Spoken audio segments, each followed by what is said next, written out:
Hey there, and welcome back to another restoration blog. There's a lot of things going on at my shop and I can't film them all, so these are the videos where I keep you up to date with projects that you might not see otherwise. Today I'm going to start with the off-road wrecker, and over the next coming months this truck is going to get a lot of work done to it. The wrecker does currently run and drive, but only in two-wheel drive. At a recent off-roading event, I was doing a bunch of recoveries and I broke the lunchbox locker in the front differential. And if you remember, I broke the lunchbox in the rear differential at the off-road games last year. I was going to replace this with an ARB air locker this winter, so it's not a big deal that this broke. I don't think it damaged anything that I was planning on reusing. If we look at this here, you can see some areas where the little pins that have broken on the lunchbox have gotten gouged and are wearing. There's one of those pins in the bottom of the tub right there. Those are what the lunchbox locker uses to lock the differential. And apparently they're not very strong because I have broken two of these differentials now. Sitting over here are the drive shafts for the front axle. I have those out. And I have not taken the drive shaft off, but it's just tied out of the way. And as long as I don't put it in four-wheel drive, I can still drive this around in two-wheel drive. In my most recent video on the Corvair, I put new tires on it and it is drivable on the street now. I forgot to mention in that video that I did install that carpet kit that came with the car when I got it. So there's brand new carpet installed. The carpet looks great. And inside of this bag is all the knickknacks that were found underneath the seat.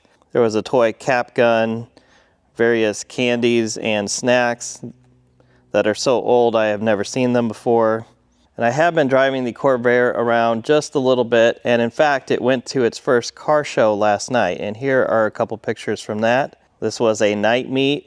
Storms were on the horizon, but there was a great turnout and everyone had a great time. I recently took the Land Rover Series 3 to an off-road event. You can see there's still quite a bit of mud on the wheels and the rocker panel from that. After coming back from that event, I did remove the spare tire from the bonnet. The bonnet is very heavy with that spare tire on there. I don't know if I'm going to put it back on, but right now I'm enjoying not having all that weight there. Without the spare tire, this bonnet is made of aluminum and it weighs nothing, and it takes nothing to get that open. The only thing that I needed to fix from that trip is this little sender here. This is a temperature sender that turns on the electric fan for the radiator.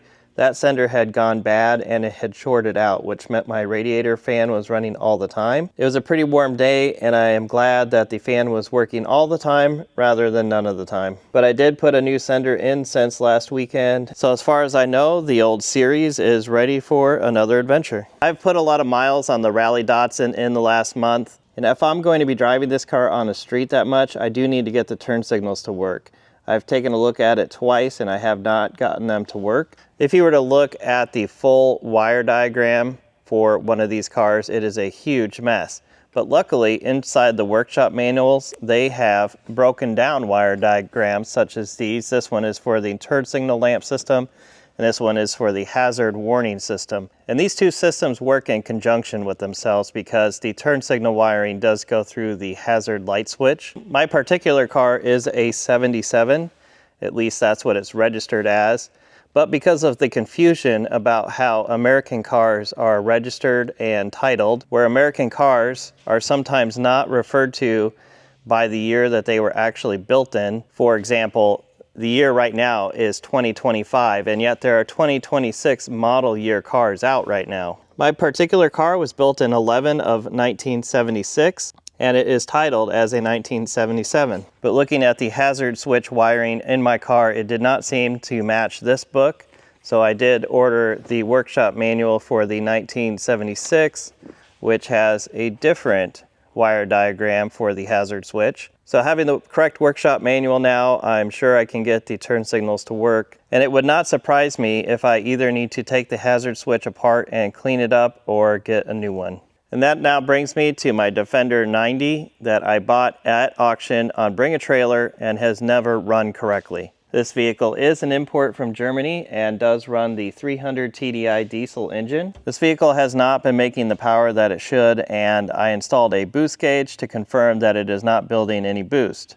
Well, hidden behind this mess right here is the wastegate control. And that control is powered by some vacuum hoses, which you can see one of right here.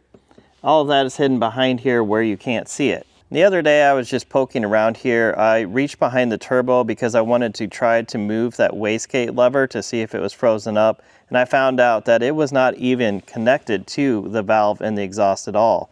That meant the turbo was running, but it was never able to build any boost. I now have that lever connected, and this vehicle is making the power that it should be at the speeds it should be, and it's building 15 pounds of boost. So I think my major issues with this vehicle are now solved, and I can work on maybe some other upgrades in the future. I haven't made a video on the E-Type lately. That's because I am still waiting for parts. The next video I'll be doing on this car will be rebuilding the Stromberg carburetors, and currently the kit that I need is on back order. And here we have barn Sprite number 5.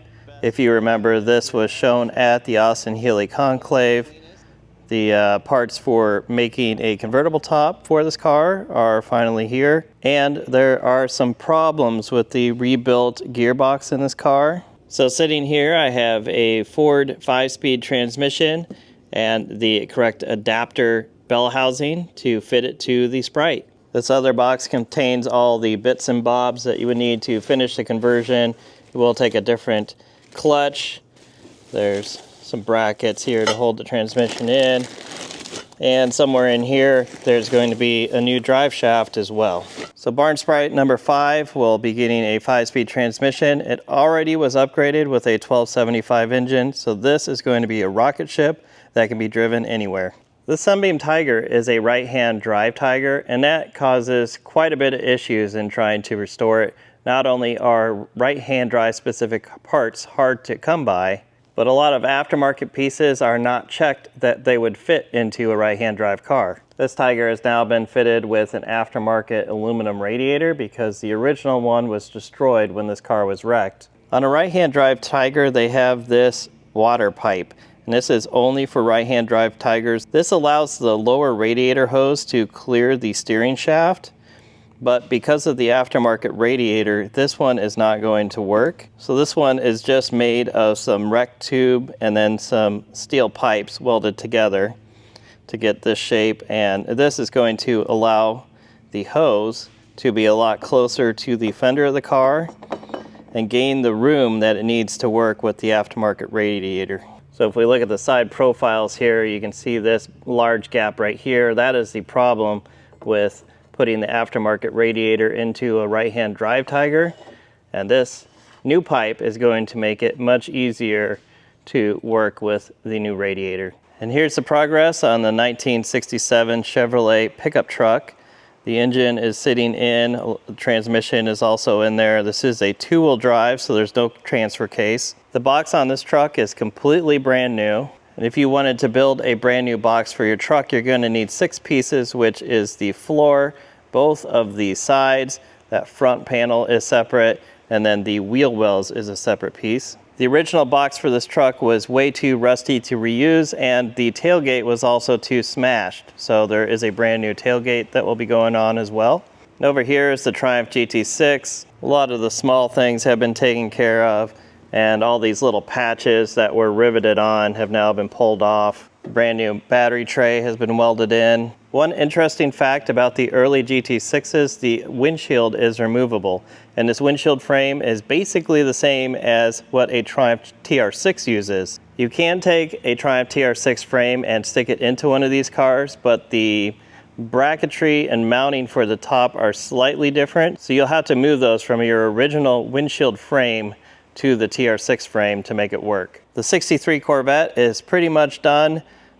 Some of the lighting and bumpers need to be put back on, and it needs a little bit of a polish, and this car should be ready to go to car shows. And that's going to be it for today. So if you want to see more videos like this, comment below and click subscribe.